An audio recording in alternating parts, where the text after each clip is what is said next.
Good evening, ladies and gentlemen. Blitzball Champ is back here with a brand new video. Um, gonna pretty much be talking about just random things going on in pro wrestling that really have just caught my attention that I really just wanted to take time to discuss. So, yeah, let's go ahead and jump right into it. Um, so I haven't really watched Impact Wrestling probably since Gail Kim retired. I think that's probably the last time I legit intentionally watched Impact Wrestling. And even before that it's been little by little because it just really wasn't hooking me like it used to years and years ago. But what really caught my attention, and now I'm at the point where I am really wanting to get back into Impact Professional Wrestling, Impact Pro Wrestling, is this past weekend they had their pay-per-view Slammiversary, and my all-time favorite tag team, the Motor City Machine Guns, returned to Impact Wrestling at Slammiversary. And not only did they return, they teamed up. They had a match. I believe it was against the Radicals. I think that other team was won that match, and then later on challenged the North. Pretty much, they have a tag team title match um, for tonight on Impact Wrestling. So I'm definitely looking forward to checking this out. I'm a big, huge fan of the Motor City Machine Guns. I've met them in person, and I know for a while, Chris Sabin. I know he was a guest coach in the WWE, and the last time Alex Shelley, I saw Alex Shelley. He wrestled as part of the Dusty Rhodes Tag Team Classic when he reunited with longtime friend Kushida, reunited as the Time Splitters, even though they lost that match to the Grizzled Young Veterans.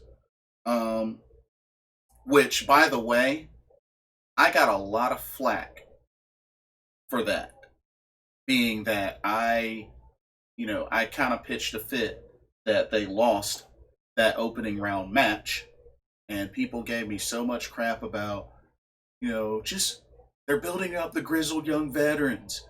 Give it time, they'll be back. They're trying to establish them. It's like, goodness gracious, they just had one match. You know, give it time to build. Give it time to build a storyline. And what ended up happening? Not only did the Grizzled Young Veterans, not even a legit tag team, not even win the Dusty Rhodes Tag Team Classic because it was won by Matt Riddle and Pete Dunne. Not only that, but we didn't get to see Alex Shelley and Kushida team up again, nor have we seen Alex Shelley again in WWE and NXT. Oh, but I'm wrong for pitching a fit about that. Where's the storyline? Where's the build up?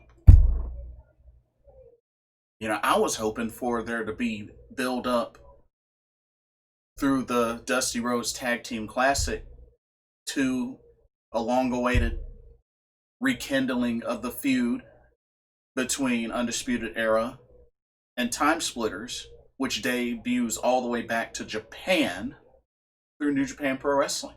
That was what I wanted, because it didn't make sense for them to lose in the first round. But no, that didn't happen. And I got a lot of crap for it. I got a lot of crap for it. So just keep that in mind. Looks like I had good reason to pitch a fit. Just saying. But back to the main topics on hand. Very, very happy to see the Motor City Machine Guns teamed up, reunited once again. You know, Impact Wrestling, back when it was TNA, wrestling was how I learned about the Motor City Machine Guns. And ever since then, became instant fans. So I've followed them ever since. Even during their time when they were IWGP Junior Heavyweight Tag Team Champions, and of course when they were ROH Tag Team Champions. But yeah, so very, very happy to see my all-time favorite tag team back together, back in action. So I'm definitely looking forward to checking that out on Impact Wrestling tonight. Next up, Deonna Purrazzo is the new Impact Wrestling Knockouts champion. And I'm actually really, really happy for Deonna Purrazzo. I marked out quite a bit when she had returned initially to NXT and had a contract, and I was really hoping big things for her, but she was one of the ones that was released with a whole bunch of others, so she really didn't get to take off like I hoped she would, even though she had some good matches, had some great matches. She got a chance to wrestle Asuka, which I thought was really cool. And of course, she was in the Mae Young Classic. So, I was really happy. I was really happy to see that. But yeah, when I look at it, Deonna Purrazzo winning the Knockouts title, defeating Jordynne Grace. This is pretty much Deonna Purrazzo's like first major promotion championship. So this is big. This is big for her. I mean, I know, she's wrestled a lot in the indies and, she's probably won some championships there, but this knockout championship is pretty much her first big, non-indie promotion championship. So I'm definitely happy for her. Seems that they're booking her strong, and she's a good wrestler. I watched her a bunch back in ROH, as part of the Women of Honor. I've seen her wrestle live, so I think she's great. So I'm actually really happy for Deonna Purrazzo. So hopefully she'll have a good title run, and Impact Wrestling will just continue to showcase her abilities and what she can do in the ring, because she's a great wrestler. Her mic work is but I'm sure it'll get better. I mean, I've never was really a big fan of her mic work. I mean, not that I feel like she's done anything special on the mic, but there's always room for that to improve or to happen. So I'm happy for her. I'm very, very happy for her. So congratulations to Deonna Purrazzo, and I hope she has a good title run. And I just hope Impact Wrestling books her well, continues to book her good. Next up, the Good Brothers, Gallows and Anderson, are part of Impact Wrestling, which I don't know how I feel about that. I was really hoping that they would rejoin, that they would either rejoin back in New Japan Pro Wrestling or perhaps go to AEW. That me personally, that's what I would have hoped for. I would think it'd be really, really nice to see them as, part of the elite in AEW, or, go back to the Bullet Club back in New Japan Pro Wrestling. But hey, with them being at Impact Wrestling, this is a good chance I get to see them and the Motor City Machine Guns in future matches together. So, it's kind of a pro con sort of thing for me. But, it didn't take them that long to to land somewhere else. So I'm happy for them. I'm big fans of Gallows and Anderson. Um, it was unfortunately how badly they were booked in the WWE, but been solid back in Japan, and I hope they get showcased really, really well in Impact Wrestling. And yeah, I'm just really surprised. Like Impact Wrestling's making these moves, and it's catching my attention. So definitely looking forward to diving back into Impact Wrestling. Um, so I wanted to talk some more on Kairi Sane because as of last night, on Monday Night Raw, it's been said that she's officially uh, wrestled her last match um, on her contract. As Monday was the last day on her contract, so she is officially a free agent, and you know, there's good and bad from this. Um, to talk about the bad first, with this happening, this means we pretty much won't get the Asuka versus Kairi Sane dream match, and that is such a huge letdown. Such a huge letdown, especially after it was said and teased on Raw Talk last week. So I'm really, really bummed that we're not going to get the stream match, which is a main event level dream match between Kairi Sane and Asuka. So that's a huge, huge letdown. So many marks, so many fans, especially hardcore Joshi pro wrestling fans, really, really, I can imagine, really, really wanted to see this match happen with plenty of time. But the best that we got was her defeating Bailey. I mean, which is nice. I mean, it was a good match, even though it ended on a roll up. I was hoping it would end after her hitting, the insane elbow, one of the best elbow drops in the business. But I mean, it was a victory over Bailey Dos Straps, so it's a big deal. You would think typically a wrestler's last match, it ends with a loss, but she got the victory. So that was pretty cool. That in itself is really cool.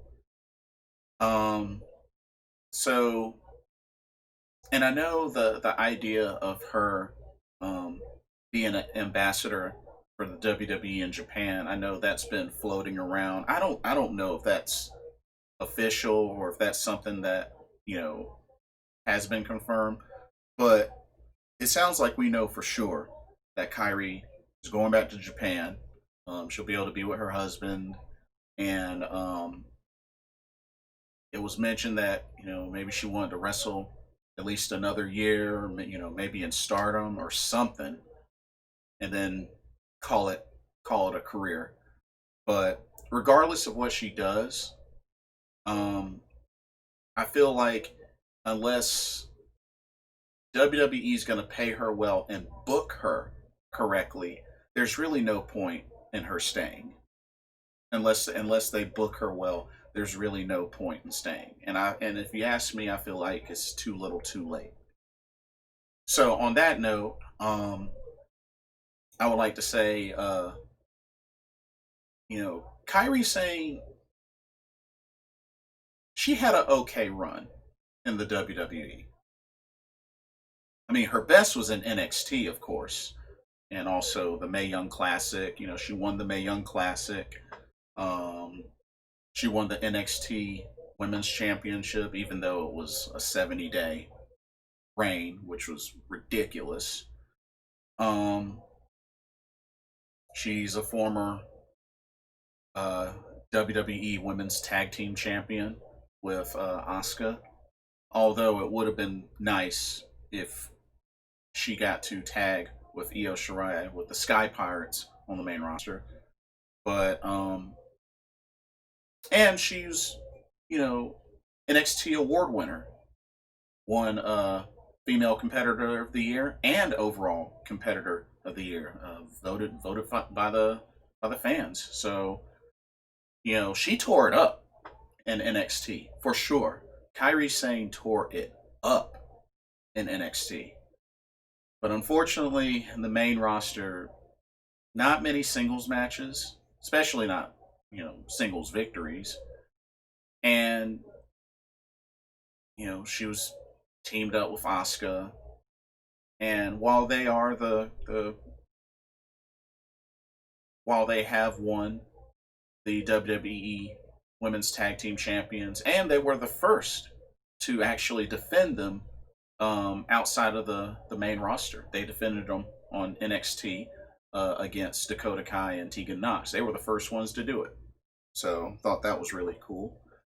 But just overall, Kairi didn't have that good of a run on the main roster, unfortunately, which wasn't her fault, but just bad booking. On top of the injuries that she had, which were it's unfortunate to see anybody get injured, but just too many negative factors that really stifled her main roster run. But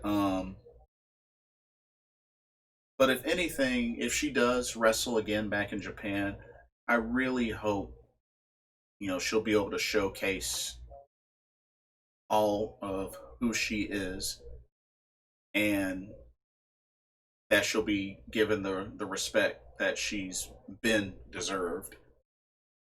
So here's hoping. But shout outs to Kairi Sane.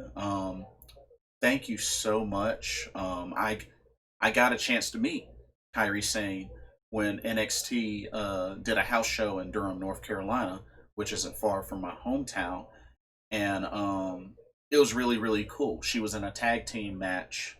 It was her and Xia Li versus Lacey Evans and Aaliyah, and which Kairi and Xia, they won. I got to see Kairi do. I was in the same corner of the turnbuckle she did the insane elbow, so that was really cool. And afterwards, when everybody was by the tour bus, got to meet her, got to take a picture with her, and got to shake her hand. So very, very, very sweet woman, very respectful, very kind, very sweet woman. For those that think how she is on camera is a gimmick, no, that's truly how she is. She's a very sweet woman, very sweet, and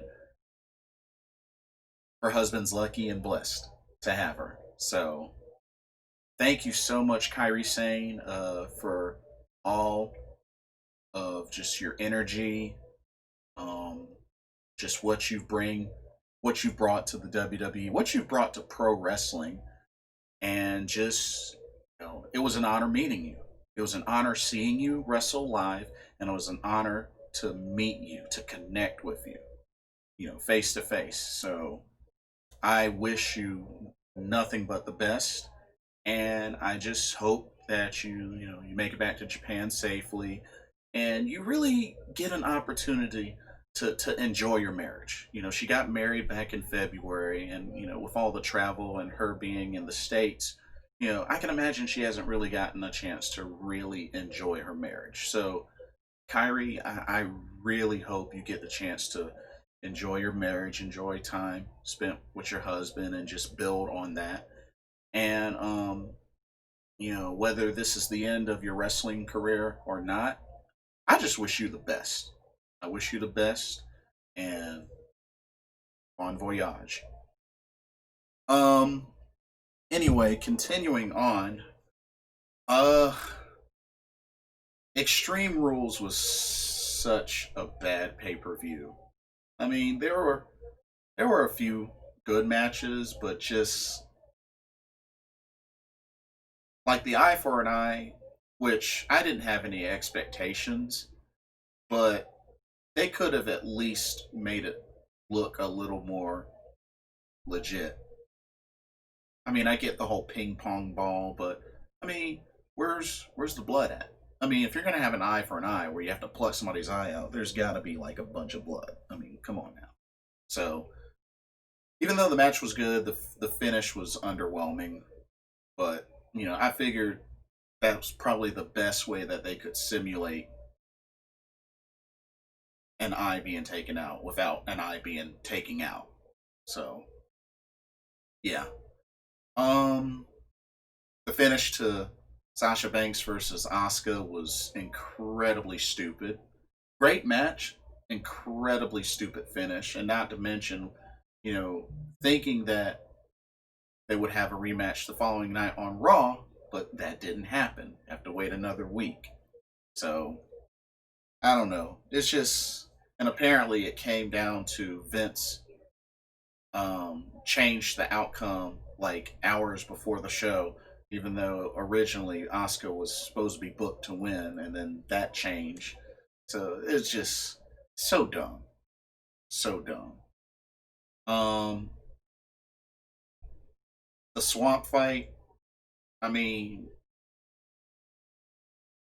I wasn't really that much into the Boneyard match, so the swamp fight was just it was just dumb.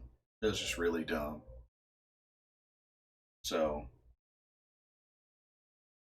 and apparently, word is that the networks, USA Network and Fox, like are really, really upset and starting to get impatient with WWE over these ratings.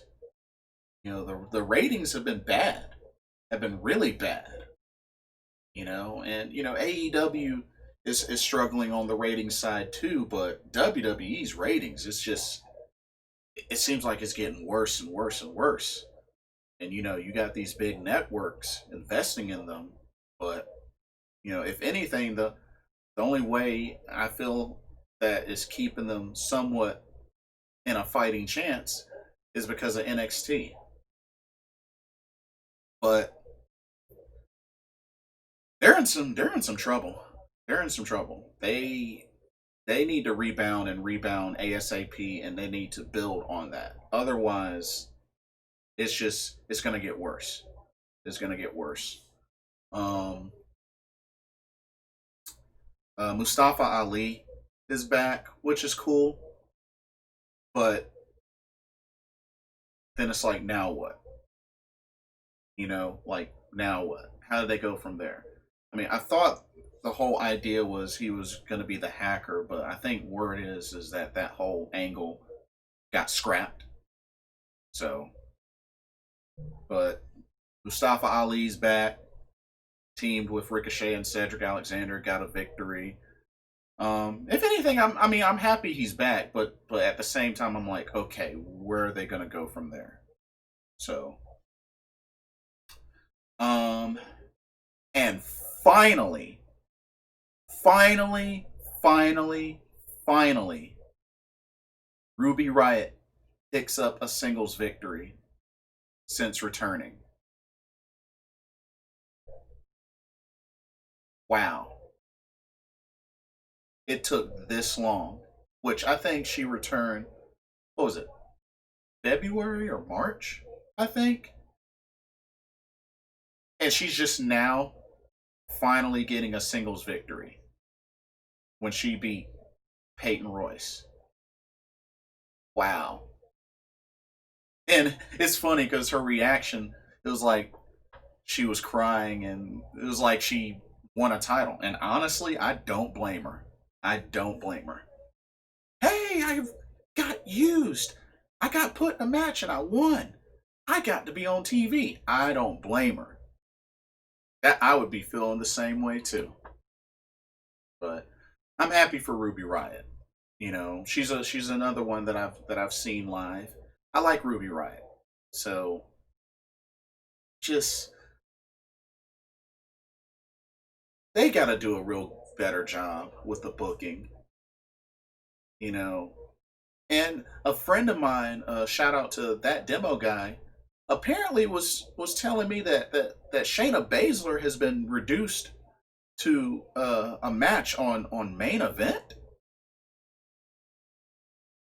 Wow, that's that's sad. That's sad. Wow, that's really sad. But I don't know. I mean, she was on Raw Talk. They just do something with her. Like, get her on TV. Do something with her. Build up a feud between her and Shayna, her and Asuka. Like, put her in matches. Like, do something with these ladies that you don't use. Naomi, she still can't catch a break. She can't catch a break. And that's a former two-time SmackDown Women's Champion. Can't catch a break.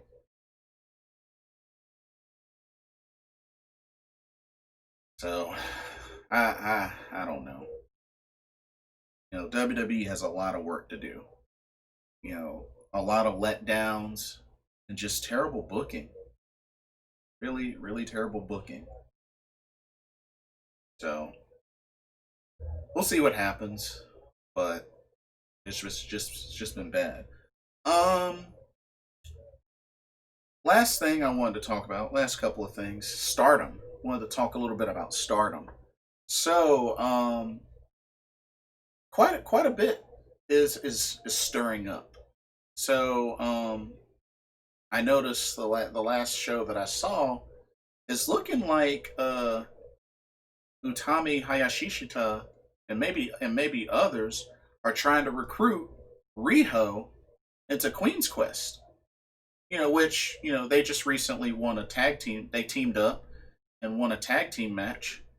So I mean that's cool. But I think that would be really big if they got Riho to join Queen's Quest.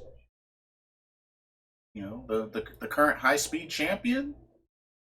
That would boost Queen's Quest pretty big. That would give them a pretty big boost, if you ask me. So, which Riho is a freelancer. She's with no stable. So, I mean, I think it'd be kind of cool to see Riho as part of Queen's Quest, but I don't know. I really don't know. But then again, I didn't think Saya Kamatani was gonna be part of Queen's Quest. So you never know. You never know. You never know. But I would be okay if she was or wasn't. Riho, that is. So we'll see. And it looks like we got the Wonder of Stardom championship final between Julia and Tam Nakano. Um, this is big. This I feel could potentially be a really really big match. Tam Nakano has come a long way, and you know both of these ladies are good in the ring. Julia's been a very strong leader of Donna Del Mundo. She's had quite a great win percentage since being a part of Stardom. So this should be really really good.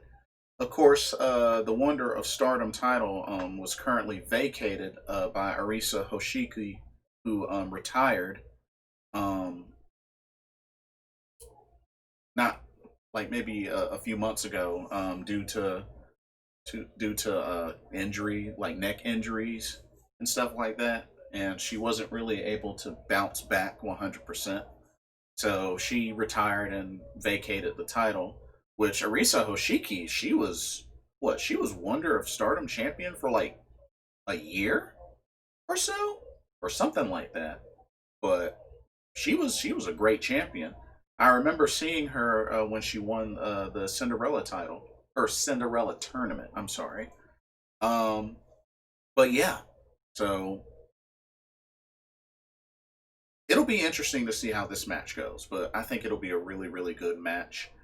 And then supposedly Jungle Kiona may be in line for a World of Stardom title shot against Mayu Iwatani. And if you ask me, I think Jungle Kiona's time is now. I think her time is now. I could totally see her as World of Stardom champion. She's been in the company for a long time. She's paid her dues. She's great in the ring. She's done really, really great work. I think it's time. I think she deserves a World of Stardom championship title run. I think she deserves it. So, you know, I hope she can, and don't get me wrong, I love Mayu Iwatani. I'm a fan of her as well. But I think this is Jungle Kiona's time. I do. I really, really do. So I hope she's able to capture the red belt.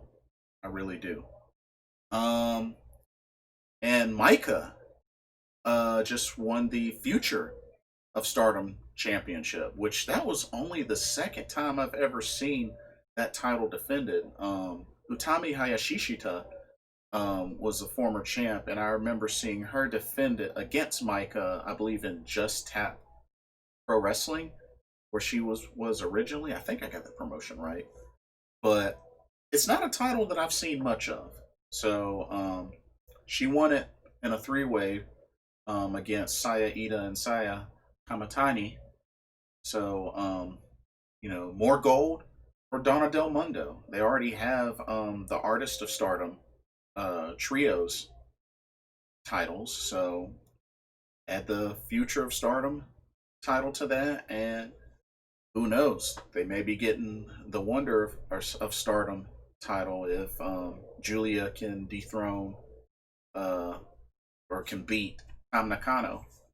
So so yeah, there's that, and I also didn't realize the Goddess of Stardom tag titles were vacated. But then once I think about it, B Priestley and Jamie Hyder had those titles, and I guess with them with the whole situation with the Exo Crisis and with traveling and such, it was probably really difficult for them to defend the belts within the allotted time. So that's probably why they got vacated. So hopefully that'll get addressed soon. We need some Goddess of Stardom tag champs. Tag team titles are important too, and those are your standard tag team titles. So gotta get those